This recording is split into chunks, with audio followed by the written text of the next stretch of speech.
Algo interesante de muchas reinas de que han gobernado por derecho propio es que no estaban destinadas a gobernar.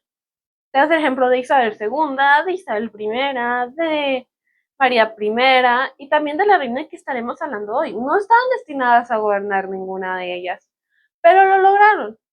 Y hoy hablaremos de esta reina que tuvo que gobernar un reino fracturado, de terror, y todo lo que hizo para volver a su país algo como hoy lo conocemos. ¿De quién estoy hablando? Bueno, de Isabel I de Castilla, o más conocida como Isabel la Católica. Así que vamos a conocer su historia y todo lo que hubo detrás de lo que hoy conocemos también de que es actualmente España. Así que comencemos. Isabel nació el 22 de abril de 1451, así que feliz cumpleaños. Estamos subiendo este video en su cumpleaños. Había que aprovechar las fechas. Disculpen. Fue la cuarta hija del rey Juan II de Castilla y de su segunda esposa. Tuvo dos hermanos, su medio hermano Enrique IV y su hermano Alfonso. Isabel creció en una corte de Castilla, una corte que estaba completamente en traiciones, en diplomacia y en luchas del poder. O sea, ese ambiente me imagino que no era la cosa más bonita que digamos. Para nada, definitivamente no. Esas ya son 5 centavos también aparte.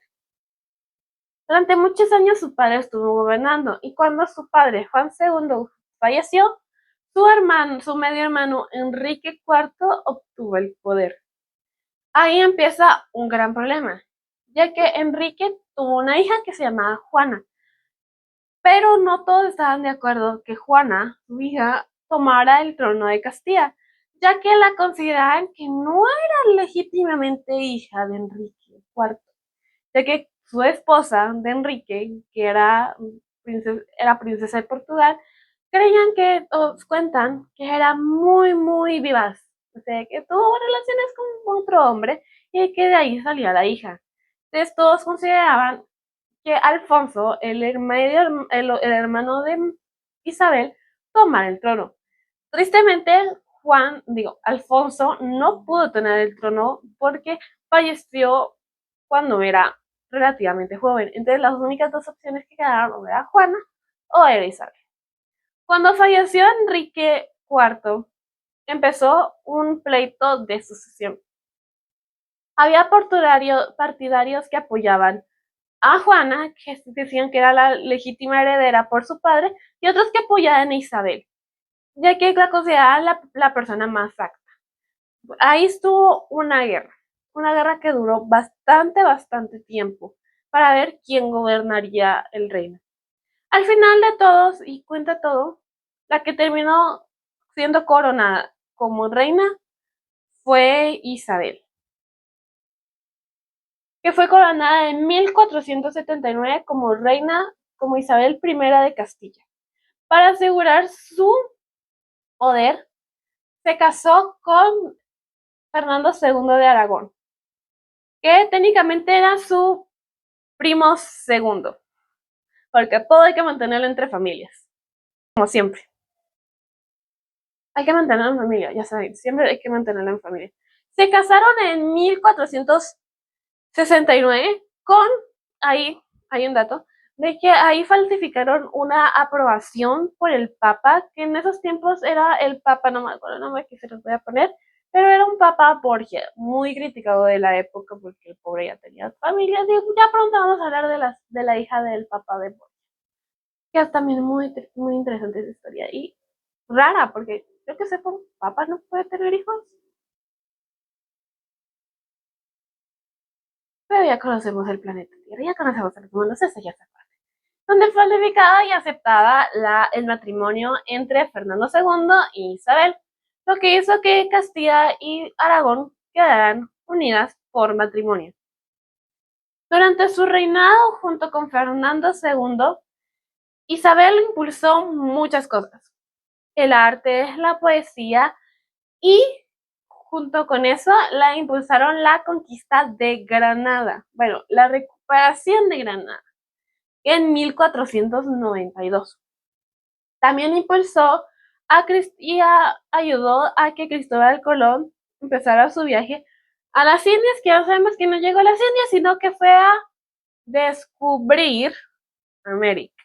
Sabemos que no fue descubierta, pero así le llaman los españoles. No les matemos su burbujita de privilegio, ¿verdad? No se las escuchemos ahí, porque no fue descubierta, pero dejémoselos ahí. ¿Qué impulsó eso, Isabel? Durante también su reinado empezó, conjunto al aval del Papa, impulsó la Inquisición, perdón, me trabo la lengua. La Inquisición, que era para desterrar, era para volver en juicio a los judíos que habían judíos que decían que se habían transformado a la fe católica. Isabel era una persona demasiado religiosa, o sea, era muy religiosa y era una persona bastante católica, igual que Fernando. Entonces, la Inquisición hacía que todos esos judíos que decían haberse transformado al catolicismo fueran interrogados y a ver si eran culpables. Y con la conquista de Granada eso pasó. Y cuando conquistaron Granada, expulsaron a judíos, musulmanes, convertidos y a todos los que pudieron. Y empezaron a perseguir a todos ellos y quemarlos por la guerra. Isabel pensaba que todo lo que estaba haciendo era por el bien del catolicismo. Aunque Dios llamaba así, le quitó una gran parte de identidad de España, porque España técnicamente eran varias religiones, o sea, bastantes lugares tenían el judaísmo y el del musulmán muy arraigado, pero al raíz de eso le quitaron eso y se volvió un país católico. Eso quedó con miedo y traición con todo eso, ya que los hacían quemar en hogueras, algo que todos sabemos que qué horror que te quemen vivo, o sea, no es algo muy bonito y hermoso y decente y nada de eso, qué horror. Pero bueno, Isabel pensaba que estaba haciendo algo por el bien mayor de su religión. No sabemos que cada uno hace el bien mayor por sus ideales. O sea, al final de cuentas eso es lo que sucede. Pero bueno, antes de gobernar y ser una reina entre Granada y Aragón, entre Castilla y Aragón, Fernando y ella tuvieron 5 hijos, que ya muchos conocen a alguno de sus hijos. Su primogénita fue Isabela de Aragón y Castilla, que falleció joven a dar a luz a su hijo, que también falleció, que iba a ser, fue esposa del príncipe de Portugal. Después nació Juana, que fue reina de Castilla. Ya todo el mundo conoce más o menos la historia de Juana, bueno, conocida como Juana la Loca. Ya tenemos también un video hablando de la vida de Juana I de Castilla, se los voy a dejar aquí para que lo vayan a ver. De Juana, su tercer hijo,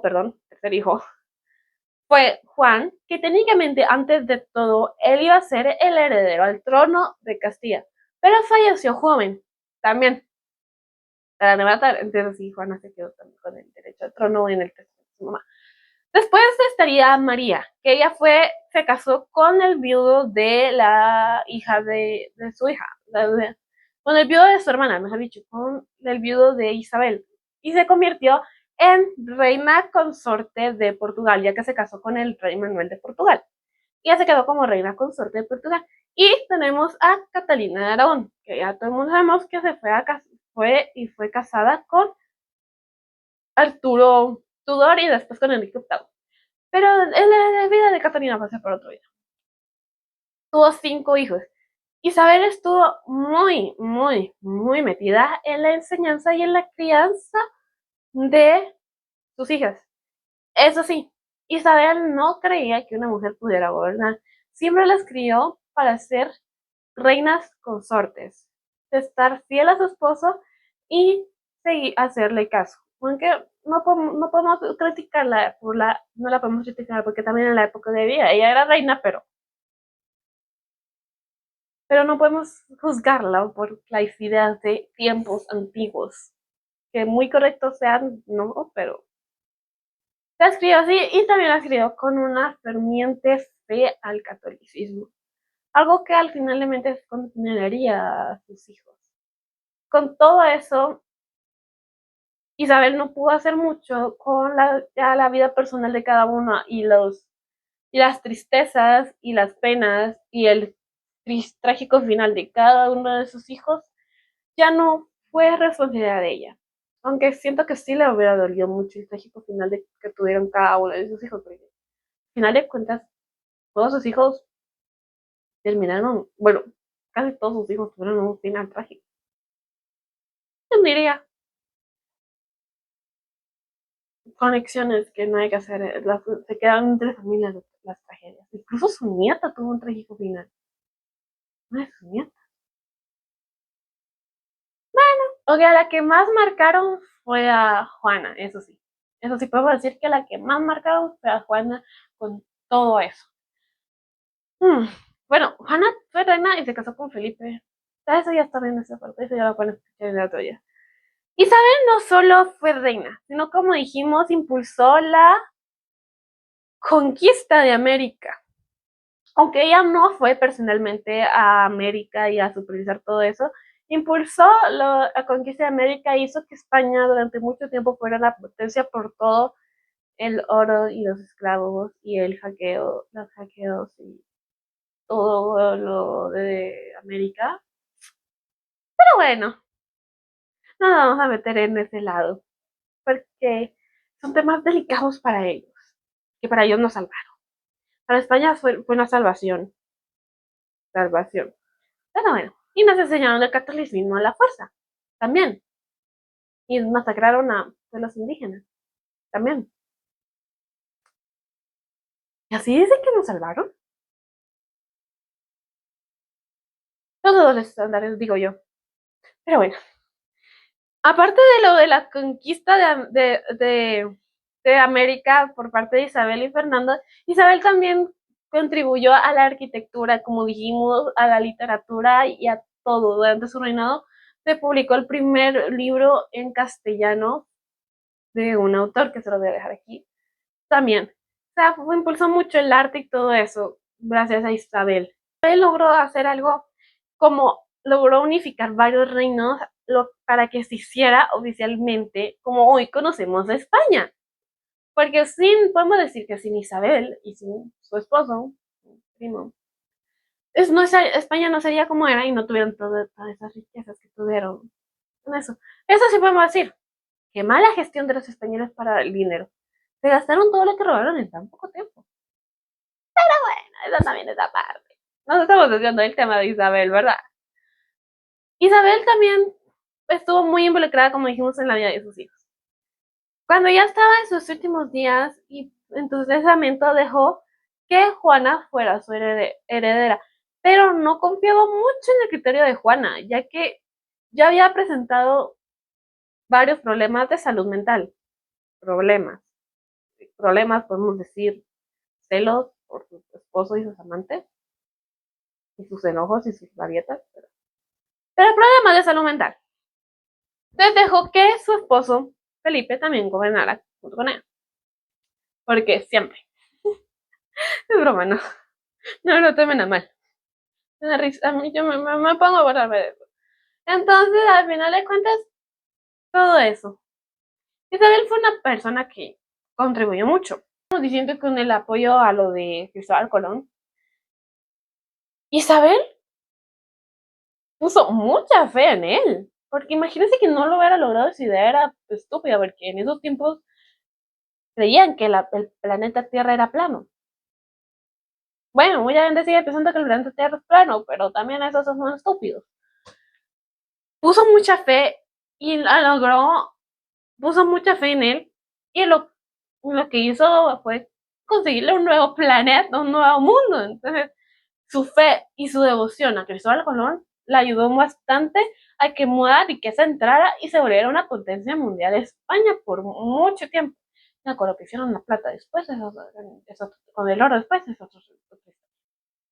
Como dijimos, yo creo que yo misma me estoy enredando. Pero que ustedes entiendan, no entienden. Supongo.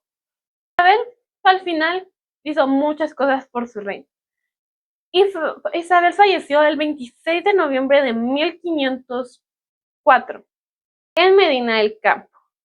Dejó muy triste a su esposo, quien gobernaría Castilla durante un tiempo cuando su hija fue declarada mentalmente inestable, hasta que su nieto, Carlos I de España, tomaría el trono. Algo que no podemos discutir, aunque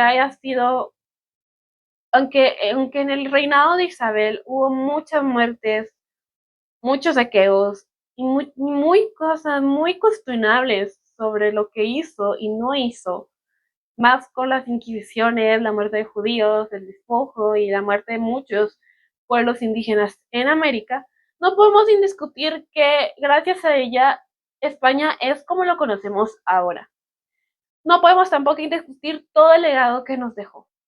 No podemos ponernos a criticar nada de eso, porque malo o bueno, según la persona y a quien se lo estén preguntando, el legado de Isabel fue grande.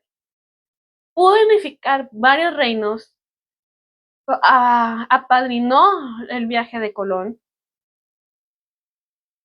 y más encima puso a España en el mapa y lo puso más, pudo lograr grandes uniones y ¿cómo se dice esto? Varias alianzas con varios países, gracias a ella.